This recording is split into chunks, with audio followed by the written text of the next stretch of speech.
About what you want to add.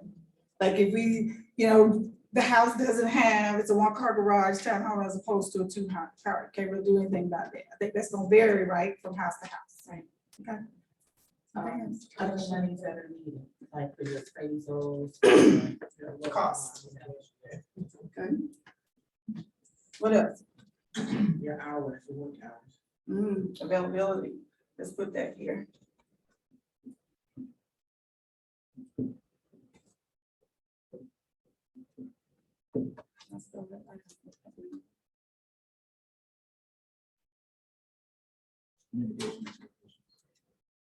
Okay.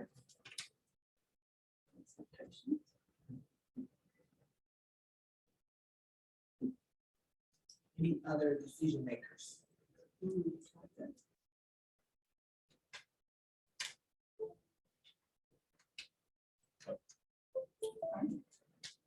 What else we want to talk about? What about how we gonna find the house? Oh, yeah. Mom, what you said? How we gonna find the house? KW app, our app, MLS. There you go. Yeah. We look on Zillow.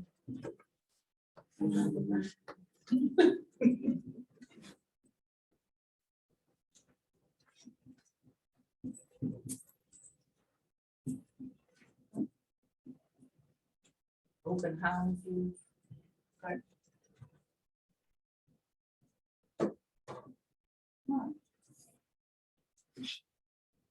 Okay.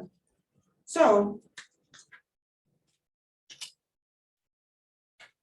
what I want you to think about now is all of those things are great things for us to talk about, right? In the presentation. And then what we'll do when we're building it, we'll figure out what we actually need to physically put in the presentation. Okay. So we'll use mine as an example. It's an example. I want you to create your own because I think we talk about the process in a different order. Okay, so as long as you get your slides built, the main things you can go back and reorder them in a way that's easy for you to talk and to communicate with your buyers. Fair enough? All right, so is everybody on a blank page, either in whatever software, whatever app or whatever they're gonna use? Is everybody there? So we can start building it. And we'll talk about it as we build it. If I go too fast, slow me down. I'm from South Georgia, so I talk fast. You said this is in Command also? Should be a design presentation in there that you can use as well for you to create your own. And part of the reason why I gave you guys these sheets is because I want you to think about other things, things that you can give to your buyers when they leave, when you're done with the presentations. And for those of you who want to do an in-person presentation, make sure you have something for them to walk away with. Okay, so that they remember the conversation, something for them to refer back to. Okay. All right. So I simply have a cover page for mine. I want people to know that I'm with KW, partly because we have name recognition in the market. So I want them to know all of our value propositions and our beliefs.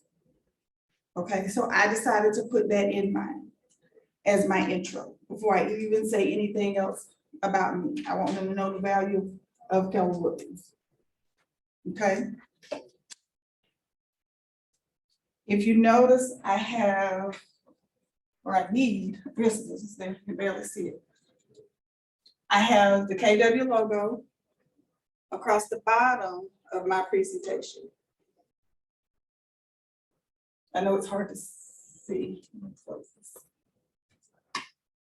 It's kind of hard to see. Did it show up a little better? Yeah. Okay, good deal. All right, so I want them to be able to see that. And if you have a business logo, you want to put that on there. And have that go throughout your presentation. Okay? Just so it always stays top of mind. Okay? And then I have my mission statement personally. If you have a mission statement, that's a good place to put.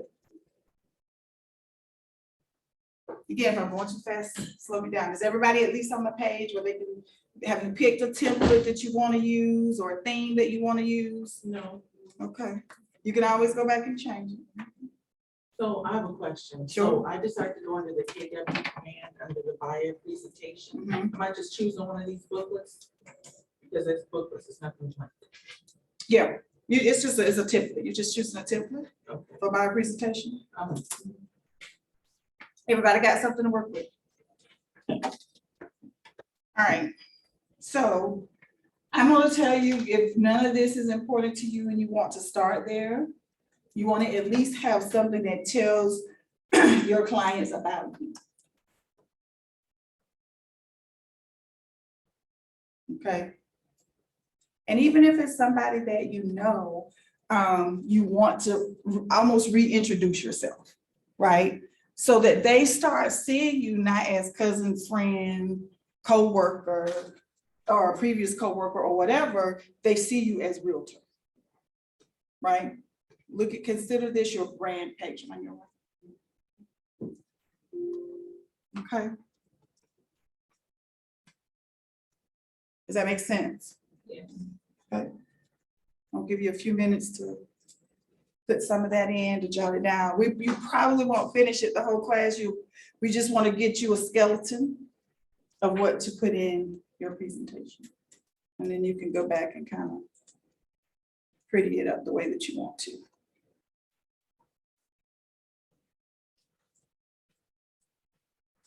Anything you can think of that I could add to my about me that may be missing? Anyone? What do you like to do when you're not working? Okay, Years of experience. okay. Okay. What else could I add? That might be important to somebody. Is like a particular service area, you service, something to add? Yeah, absolutely. Particular service. Yes. Is that considered your credentials? Could be. Professional. Yeah. And I'm, the way that I use mine, the way that I use my presentation is, this is just reminds me of what I want to say. I don't necessarily put it on there, but this just tells me what I want to say to the person that I'm having the conversation with. You may want to have that already up there. Okay, there's no right or wrong way. Anything else that I may be missing? Or that you would want to add? This is definitely all about collaboration. My specialty.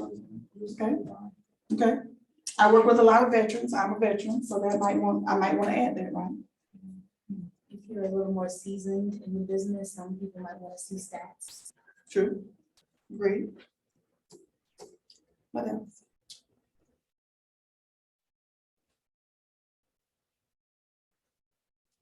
All right.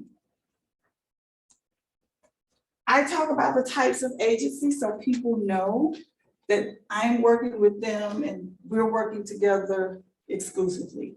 But I do want them to know the difference, and I want them to understand what the listing agent is, that listing agent is not their representation. So it's their I purposely put that in mind so that I can tell them the difference. So when they drive by or they're on Zillow and they're making a phone call, that they need to let them know they should be calling me as their representation, not the other. Okay.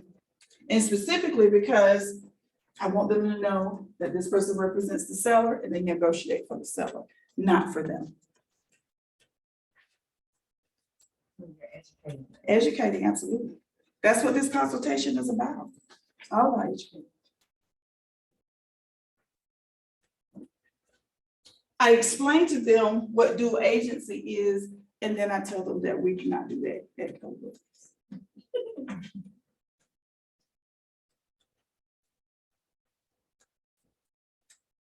Are you doing these face to face or on Zoom or? I used to do this on face to face, but I now do it on Zoom. Ever since COVID, I only do it virtually.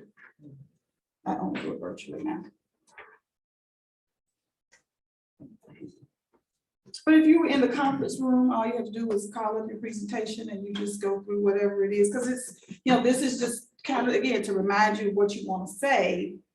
And you speak to each of the slides. And you don't want it to be too long, right? I've timed myself several times. Mine is about 42 minutes to get through a bio presentation. Is that including questions and any type of information that they may? So they can stop me in the process and ask me whatever questions they want, but it takes about 42 minutes. Every now and then I get somebody who really want to talk.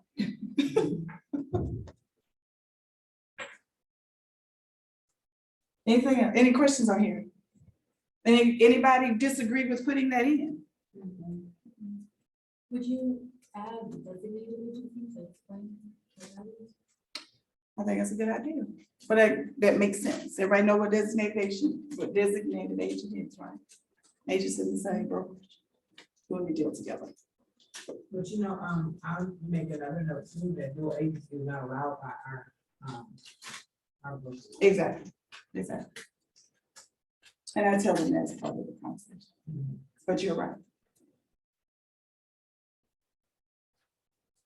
Okay, so I talk about location, what they're looking for as my things.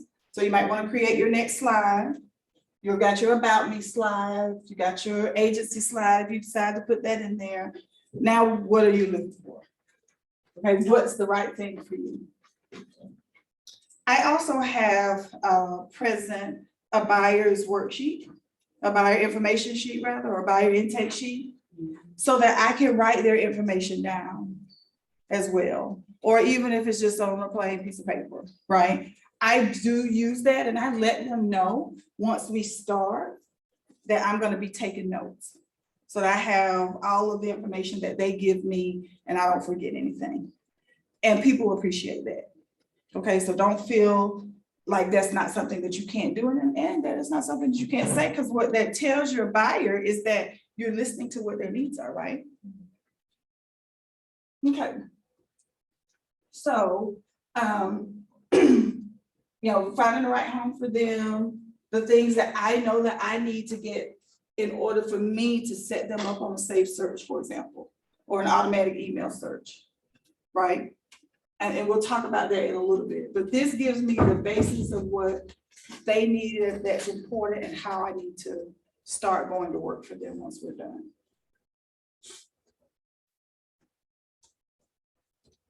See, this continues to carry through at the bottom.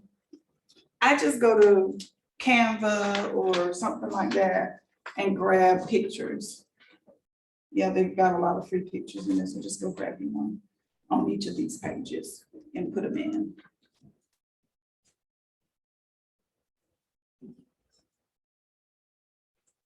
Anything I should be asking that I'm missing, that you might add?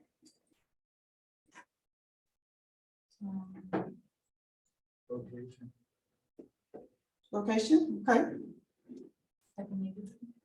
Type of neighborhood, okay. Schools. That's important. What else?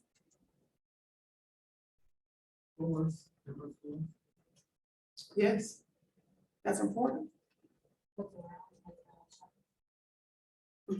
Sometimes you might know that and you might not, but if you need close proximity to that, so yes, I agree. Yard space, okay.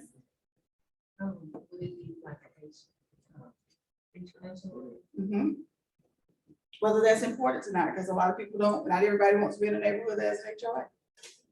What else?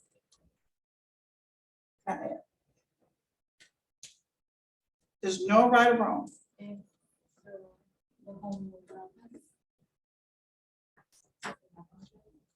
But this is for them to buy, not rent. I get you. construction type. People prefer brick homes. Mhm. Okay. Anything? Would you have to, well, would it be better for, like, stigmatized? What you mean? Like if somebody had passed away? Remember now, you're representing the buyer, and you may, depending, you won't know that until you actually show them the house. You wouldn't know, and you wouldn't know unless the listing agent discloses it. Right, but did you want to put in there that you would inform them? I personally wouldn't. I think it just opens up a bunch of unknowns, and it may make it harder for them to find something, right? You know, it's not required that it be disclosed unless somebody asks. Okay, but I got you. Do you require parents or that, or? If advertising or something like that, or? if the listing agent knows and you ask, they have to disclose. Mhm. Mine's just that, I tell people, I see them sitting down the street. Somebody got-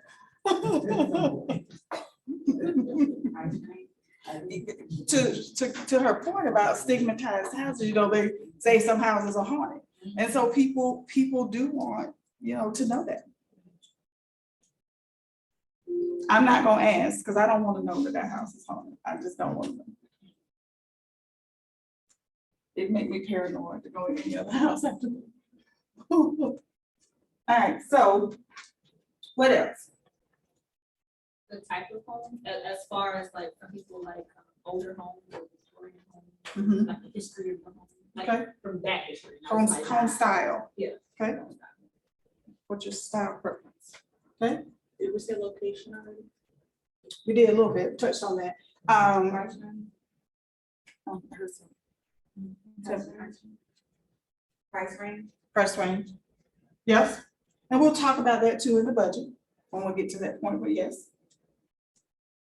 Because again, this is just reminders for you to ask those questions and start those conversations. Do they prefer, the house to be electric, all electric, or a mixture of electric and gas? That's a good question. I've shown houses where people go in there and it's a turnoff to them. That is one or the other. That particular city. Mhm. Like city, Right, do you have a preference? Some people. city. Or public?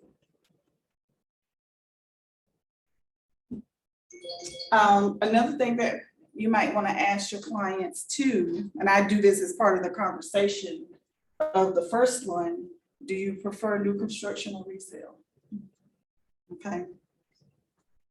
Some clients prefer new construction, some clients do actually prefer resale and have no desire to look at new construction, so that's a thought to ask.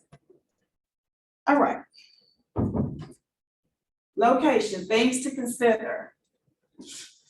Commute time, schools, property taxes, HOA. All those things are important to your buyers when they're just trying to determine where they want to live. Okay, they may want to exclude the HOA, right? If they're in the city, they may not want to live in the city limits because they don't want to pay city taxes. They just rather pay the property taxes in the county. Okay, those things are important to the location and determining the location. When you're having those conversations with your buyers about location and commute times, have those conversations about where that property is, when you're asking them what area of town they want to live in. Make sure you're having those conversations with them about, you know, about how long it takes them to get from one place to another, especially in traffic.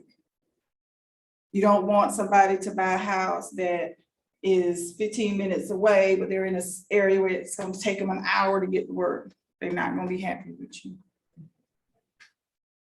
So ask those questions. Okay, the commute, what do you want your commute to be? I want my commute to be 30 minutes. Okay. Is that with traffic or without? Cause they're. because they are not the same. Now, did you say that the county sales tax is if they live in the city? The county, the city tax is different. If you are in the city of Atlanta, you have city tax, you have the Fulton County tax, as well as your property tax.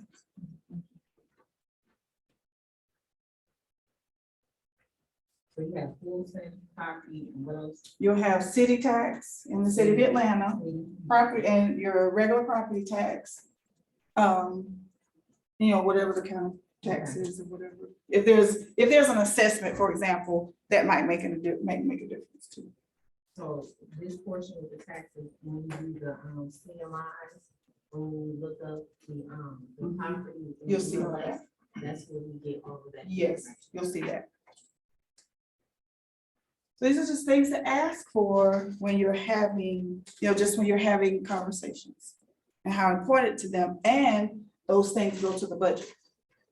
Right? If that house is in the city limits and they're only pre-qualified for a particular amount, if there's city taxes that's a part of that payment, that's gonna make a difference and they're qualifying. Okay? And that's gonna vary. You may not know until you actually go see a house, and get that information, or when you pull the information on the house before you go see it, you'll see it there. Okay? Anything that I'm missing or that you would add? That are things to consider.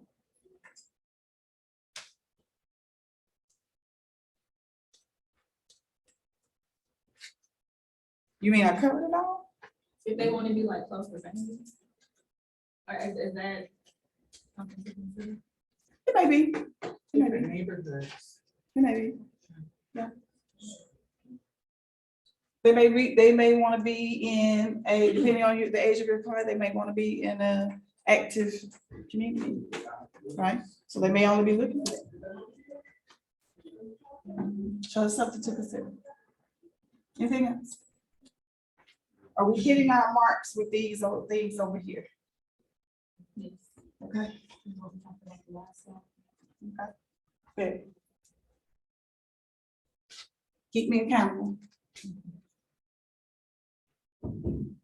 All right, so home search resources. All of the places, and I need to add our KWF and all that stuff, but here are places for you to go and find homes, right? And you can put your client on these automatic searches to let them know, hey, I've got your information, I know what you're looking for, I'm gonna set you up on an automatic search. And however you want them to communicate to you something that they may want to see, right?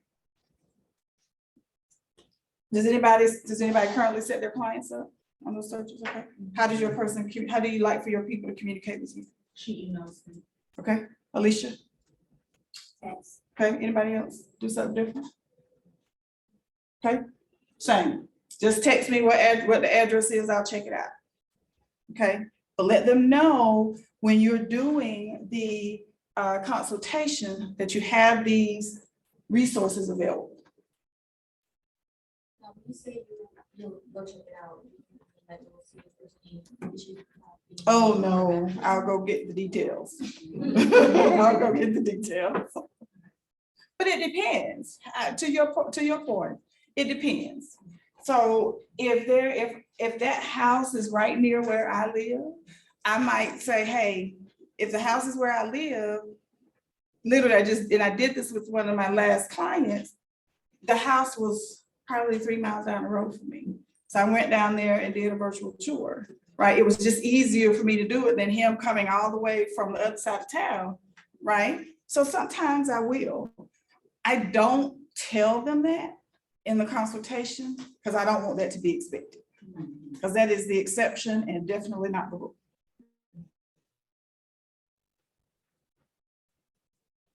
This is pretty self-explanatory, right? Anybody else on this?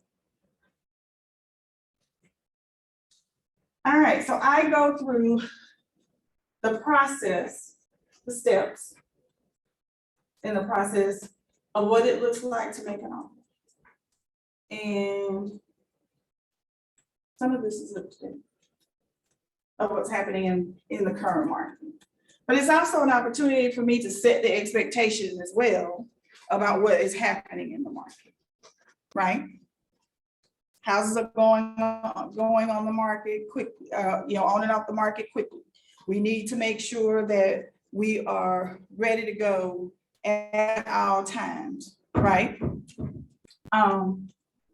Set the expectation of the earnest money, which is normally 1% now, okay? A lot of time, back 2 years ago, $1,000, $1,500, $2,000 was enough to secure a property. Now, you need at least 1%. They may or may not have it right then, right? But make sure you're setting the expectation that this is what's necessary, okay? We talk about giving, and I teach this class, and so I talk about it a little bit more in depth.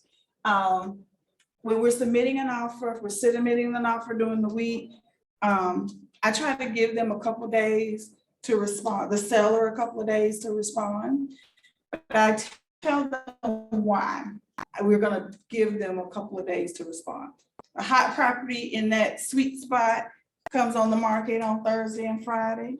It's probably gonna run to Sunday, right? Okay, allow yourself that time for the seller to respond, and so that your client is not calling you, did you hear anything? Did you hear anything? What they say, right? But you wanna set the expectation as to why you're doing that. And that is the place to do it, in your buyer consultation. Does that make sense? Okay, it just makes your life easier, especially if you're working with multiple buyers. You're out with a client and you've got somebody texting you, did you hear anything? Did you hear anything? Did you hear anything? Anybody want to add to that?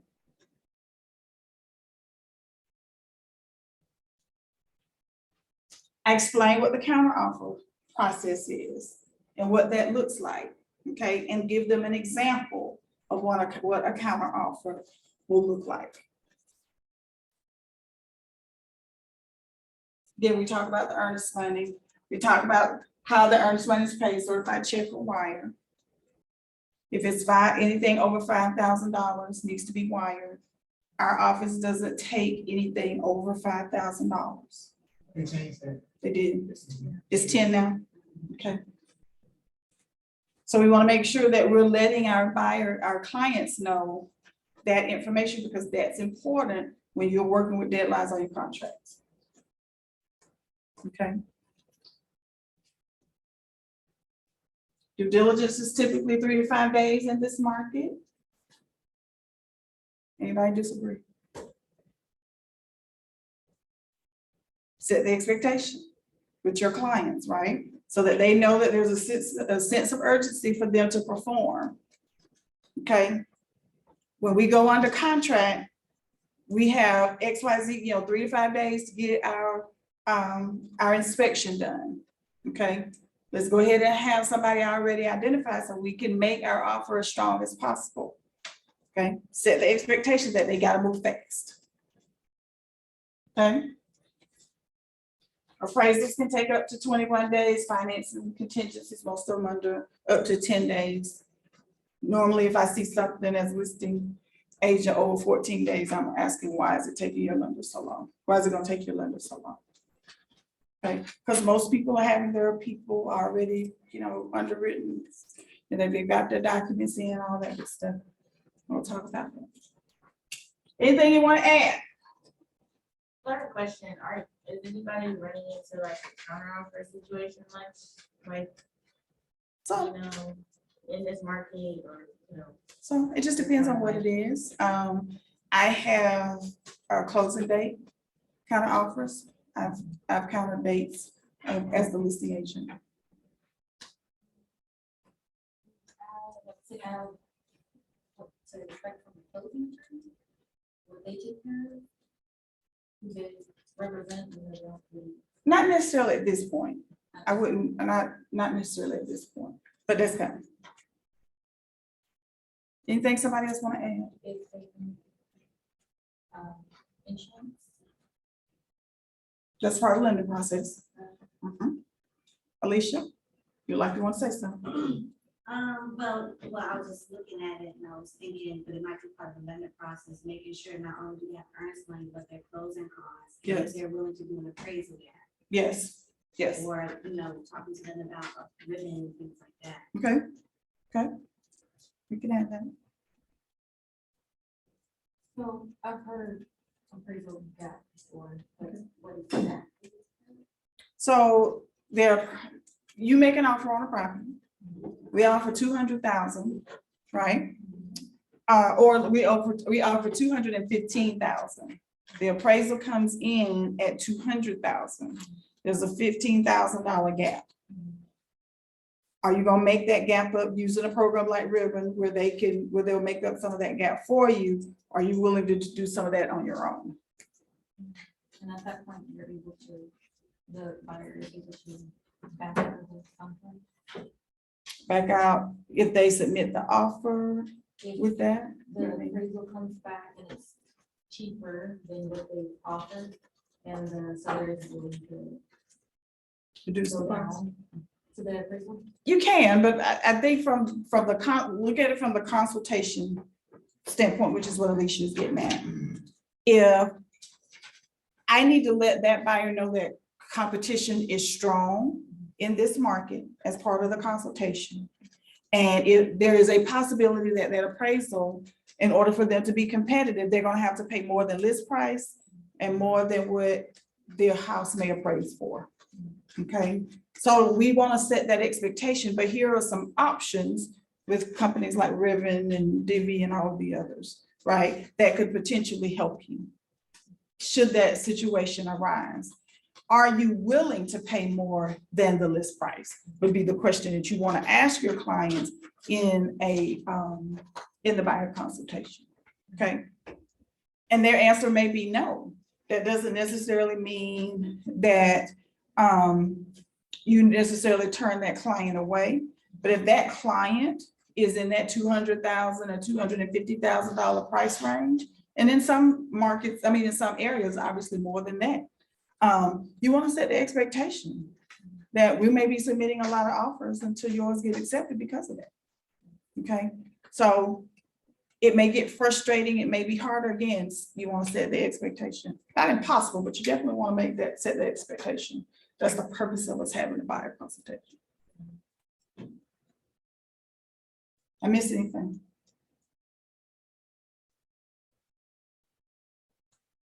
Anything else you want to add? We'll move on. All right, so price range of financing, pre-approval. You need to know what your buyers gonna be, what your buyers will qualify for. I would even encourage you once, ask them to send you a copy of their pre-approval letter, and I would reach out to their lender. So you don't feel like you're wasting your time.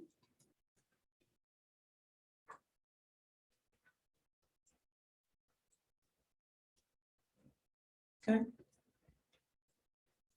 It's important for you to know what type of loan they're getting or whether or not they're paying cash. Whether they're using down payment assistance.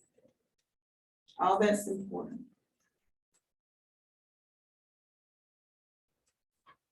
So long, their lender docs, you may want to include a slide in here that has a list of what is needed, or you can email it to them.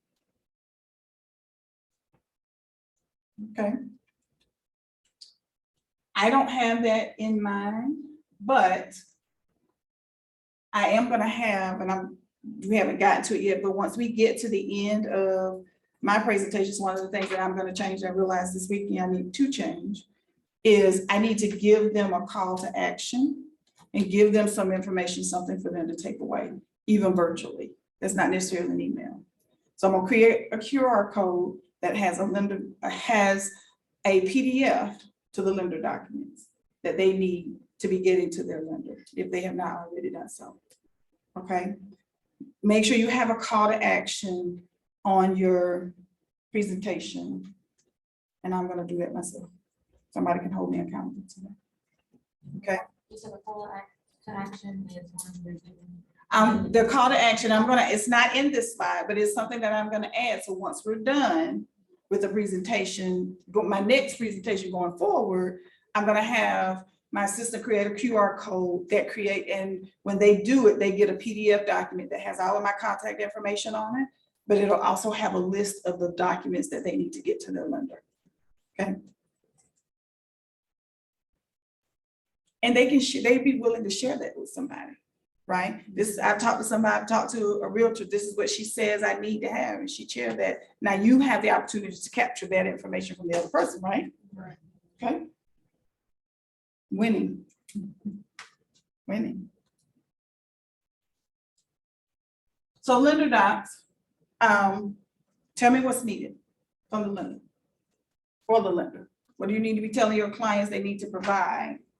Pay stubs, pay Your statements. all your accounts, retirement accounts. Okay. What else? What else? Copy of the draft. Okay. All right, all those things are important, right, for them to move forward. You also want to use that time to introduce your information, the information to whoever your preferred lender is, or if you're providing them with a list of at least 3 people, you want to do that at that time as well.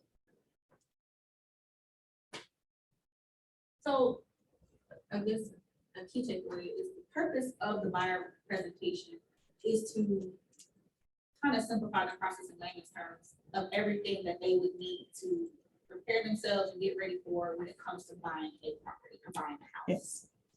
Kind of laying it out there Right.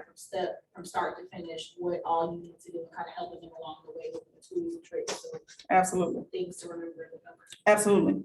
Here's also the thing about that. They're not gonna remember every single thing you said. Correct. Right, they're not. But the purpose of the buyer's consultation too is it may become familiar once you're getting in the process, right? They won't remember every single word because it's a lot of information, Correct.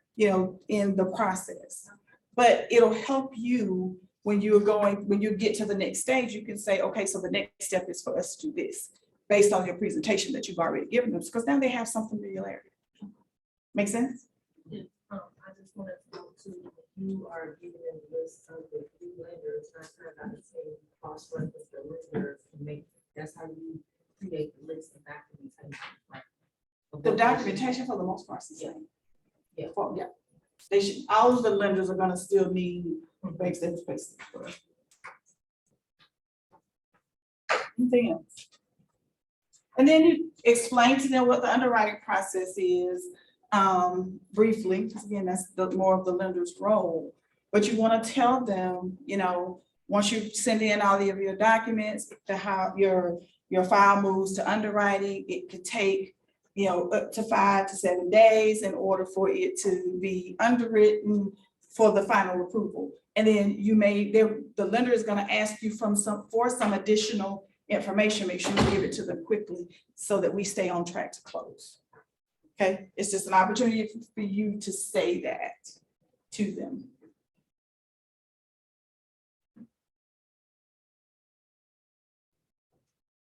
Okay.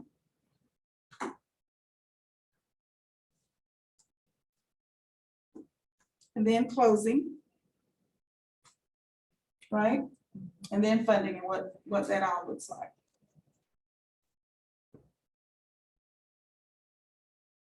So we talk about upfront costs and this, and I need to update that. Commission is normally paid by the seller, meaning my services have no upfront cost to you. Okay. And that's kind of it for mine. And then I put in the people that work with me, my team. So people know, that they may hear from other people. Now, my son is also a licensed realtor, and he shows for me when I'm not available, right? I put his name there, so and I explained to my buyer I don't want you to not be able to buy a house because my schedule won't let you see it, right? So Brandon may be the person who's gonna come open the door for you. I'm simply setting the expectation that somebody else may come open the door and it may not be me. I've not had a client have a problem with it yet. So don't be bashful about saying that to your buyers. Okay? Because if you're working with multiple buyers, you can't be in every place at every time. If you are showing a property at 3 o'clock in Alpharetta, you are not getting to McDonald's by 5. Like, it's just not happening. It's not, right. Teleport, exactly. It's not happening. Yes, ma'am. What's the process to obtain a showing assistant? Is that right? You can do it a couple of ways. You can interview agents. New agents, I think, gets practice. So I do, when Brandon's not available, I'll put something in the group and have in our Tucker group and ask somebody to show for me in a particular area if they've got availability. I keep a list of people that I can reach out to in case I need a showing agent. I do it when I'm on vacation. I do it when my schedule is busy. But it's a conversation. And then you compensate them now? It depends. It depends. If I'm on vacation, I always write the offer because I want to go have that conversation with the client. Depending on the situation, sometimes it's by door and sometimes it is a referral fee. But it's case by case. I use Keep Please. It is a lifesaver. Okay. Keep Please is an app that you can download, so if you want to accept, takes a little extra money, you know, so if I can't make it to a showing because I'm at Alpharetta and it's done, I'll put it in Keep Please, and it'll, if you're in the Keep Please area and they're done, it'll alert your phone and say, hey, there's a showing request. So, and you can choose typically how much you pay. I usually do between $40 to $50 a door. Me too. And you can get them from Keep Please, or like you said, like with Elisa, you know, you just might have some agents that, you know, that you're on their list. Like if I hit up a couple people and they're like, I can't. Exactly. Then I put it on Keep Please. Gotcha. It's Please with a Z. Oh, If you're looking for the app, it's Keep Please with a Z. All right. I'm missing anything. I do want to go back real quick and talk about the pros of, I got to download the wrong one. Make sure you have, just make sure whatever it is that you have, you can also add, scan and put these things in your presentation. I do have a presentation that has Cares for Kids that is what you're adding. So one of the things that I do in my presentation as well, because every closing I donate to Cares for Kids on my commission sheet. And I tell my clients, every time, if you close with me, a portion of your closing goes to this charity. And I talk about Cares for Kids and people love that, right? People love that you're donating. People love that they are contributing to something. And I've had people tell me when they're interviewing me, right, that they chose me because of this. It's that important. I do it in my listing presentations as well. It's that important. It can win you a listing if it's competitive. Okay, so that small thing can win you a listing even over an experienced agent. So find your thing. That have to be Cares for Kids, we'd like for it to be. But if it's something else, that's fine. Okay. It's a part of the value proposition.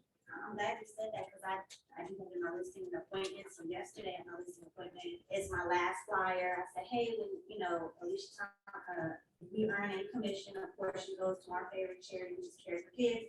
I show them the flyer and then I asked them, what's your favorite charity? And the lady is a OBGYN, so she was like Planned Parenthood. And I let her know, hey, we'll do a donation. You know, once we earn the commission, we'll do a donation on your behalf to Planned Parenthood as well. Okay. And I love it just that. like you said, it kind of just brings it Yes. a little bit more home, but then it's also finding out what are they interested in. you know, I didn't know she was an OBGYN until after I Googled her. When she said Planned Parenthood, that put two and two together. It's little things, right? Little details. So you want to think about things like that when you are doing your presentation. Okay.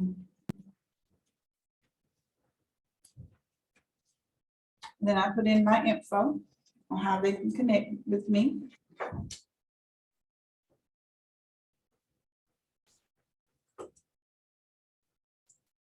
And then I let them ask any questions that may be missing, or maybe I missed, you know, or they are thinking about now, right? Because that's the time to do that, is to ask them, you know, whatever question, are you clear on this? Right, it's just that important, and it's gonna make your life so much easier. Okay? Sure, How long is the typical buyer's presentation? depends on you. Mine, I was telling them before, mine is about 42 minutes when I time myself. And we're not too far off of that now. I have a previous question about the open houses. Okay. Never shown open houses. Okay. So. Yeah, Sherry's teaching. Well, I'll definitely. We'll be there. It's, so when you go and show an open house, isn't that typically, the person that's representing the seller? So the person hosting the open house is the person representing the seller if they don't have an agent doing it. But you're going in with your client to walk through the house, to see if they like it, and then you're having those conversations outside, away from all of the other agents and people, so that you can have that conversation. You're basically just escorting them to the house. So that what the people is, they're escorting buyers. Mm-mm.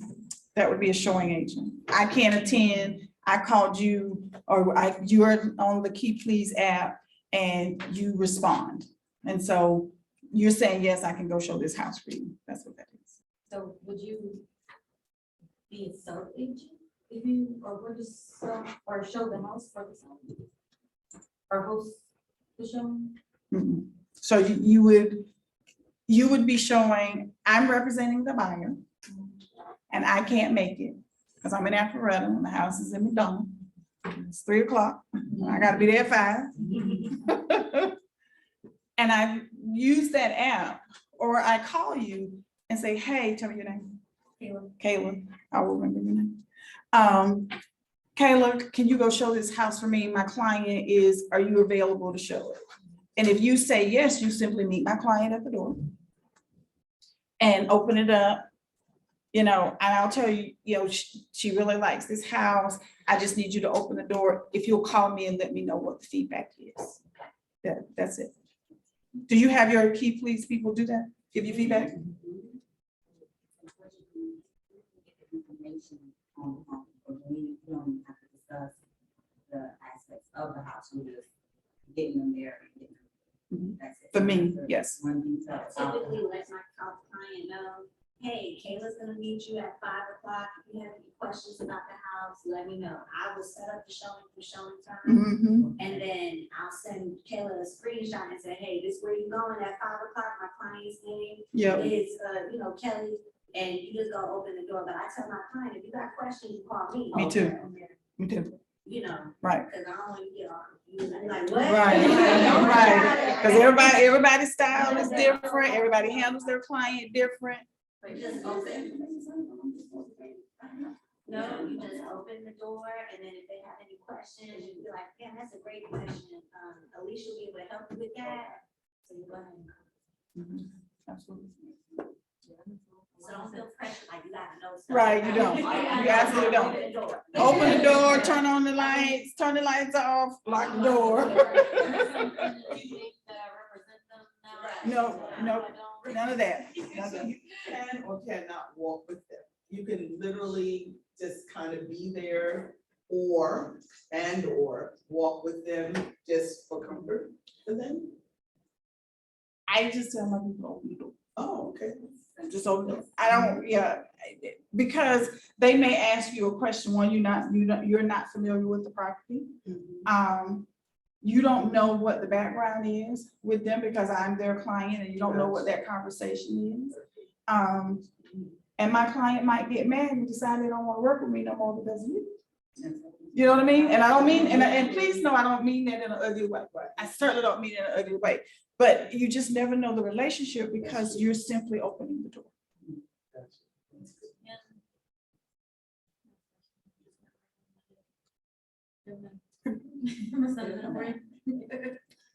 Anything else? Did we catch, there's something that we didn't miss, that we missed? We didn't necessarily talk about fair housing per se, but So I think you, we, and I think the way that you did, the way that you discussed that is, you know, if somebody says, well, I don't want to be in a neighborhood with this particular group. And then that's when you set them on a safe search, you tell them you're gonna set them on a safe search. Well, I don't want to be in a neighborhood with this particular group. When I send you the houses, it's gonna include everybody, you know, all of the houses that are available in this neighborhood. I also do it this way. If somebody sells me this house, like, you know, they say that I don't want to be in the market with this, you know, in the neighborhood with this group. I'll tell them I only can, you know, I can only show you what's available. I can't exclude any neighborhoods once you're on the safe search. And it's against the law, honestly, for me to send you to a particular neighborhood and not to another. And I tell people I look cute in orange blouses and not orange jumpsuits. So that means we're gonna follow the rules. Is that okay? Right? And they kind of chuckle about it, but I still get the message across. Right? And it's important for you all to do that in however way it is that you want to do it. But make sure you get the message across in that conversation. Thank you for circling back on that, because that is something that's really important. You cannot not show somebody a house in a particular neighborhood. Oh, my question. I know when I read up on my books and everything, if you have a particular interest in a house and you're showing that, you have to disclose that you have interest in that house to buy it. What you mean? So with the, If you're an agent owner and this is your listing, or do you have Yes. entry, you have to. disclose Yes, you it. do. You do. like with the key things. That doesn't matter. It doesn't matter, okay. It'll be on the listing, like when you list it, you'll see in private remarks, agent is part of owner and entity or something like that. Yeah. And we'll do that. That's in the make and receive offers class. We can kind of talk about that there. Anything else? Was this helpful? Yes. Yes. Very. I don't know if I had touched on it, but I wanted to give everybody a copy of these slides from Family Reunion about prices and interest rates. Yes. Because when you do this buyer consultation, the main objection you might hear is prices are too high. Interest rates are too high. I can't afford it, right? So these slides are gonna help you have that conversation about home prices. So I just wanted to, because it's gonna come up. If you look at this one that says home prices, let's look at oh shoot. Let's look at these right here. These from We're not on Family Zoom, but it's been recorded. These from Family Reunion. These are Family Reunion slides. And this first one talks about home prices, right? Because you hear these buyers say, oh, these prices are too high. I'm gonna wait for these prices to go down. You have to show them the whole picture. Back in 2008, when we had that crash or whatever, you see this yellow line is the average 4% appreciation for home values. The blue is where we were at. So we went up over the yellow during 2008. So then we had the crash, went back up under the yellow, right? But you see now we're right back at yellow. This was the bubble. You missed it. You missed the bubble. We're right. Prices are not too high. Prices are right where they're supposed to be. They were underpriced all these other years. We're just catching back up. You know what I'm saying? So prices are not too high. And does the price of the house really matter? Are you gonna live in it for 30 years? So the overall price does not matter. It's the monthly payment that matters, right? So when they're like, oh, prices are too high. Well, unless you plan on paying the house off, it really don't matter. And after 30 years, you done paid $1 million in interest. So that $100,000 house is now $4 million you done paid in interest. So the price of the house doesn't matter. But if they're tripping about it, just say, hey, look at it. We're really right back where we were supposed to be, right? Now, when we take a look at that second one where it talks about interest rates. Oh, the rates are so high. They're so high. Okay, well, if you bought an 82, that was high. Okay. The average, the yellow line is average since 1972. The average interest rate is 7.8, almost 8% is the average. In the last 20 years or so, the average has been almost 6%. So are the interest rates too high? Actually, they're still overall really low, right? So when we talk to these buyers and they're all excited about buying, most of the time, the same thing we hear over and over again. I ain't paying that price, or, oh, these interest rates, this, that, and the third. Let them know the prices are not going down. Look at the yellow line. Okay. And interest rates are still very, very good, because what matters is what you pay per month, right? Your budget. It's your budget. So you got to be able to, and having this conversation without a visual is like me against your opinion, my opinion against your opinion. This is not opinions, this is facts, right? Gary spends a lot of money getting these statistics together, okay? So when you use this visual, it has helped me so many times in these buyer conversations, because I feel like now we're going against each other, but this lets them see visually, no, it really ain't that bad, right? And as you can see with home prices, it's gonna appreciate. So just because you think you're paying $10,000 or $20,000 over, unless you plan on moving in the next 10 minutes, you'll get that money back, right? In appreciation. It's gonna go up at least 4% per year. This last slide is just talking about affordability. When you take in consideration inflation, it was more expensive to buy a house in '89 than it is today, right? So use these slides. You can add them into your presentation if you want to, or you just have them in the pocket. So as soon as they say something crazy, you just whip it out. Okay, whip it out. Is this help in any way? Yes. Okay, great. That's all. That's all. All right, guys. Thank you all for coming. I appreciate it. Thank you. so much.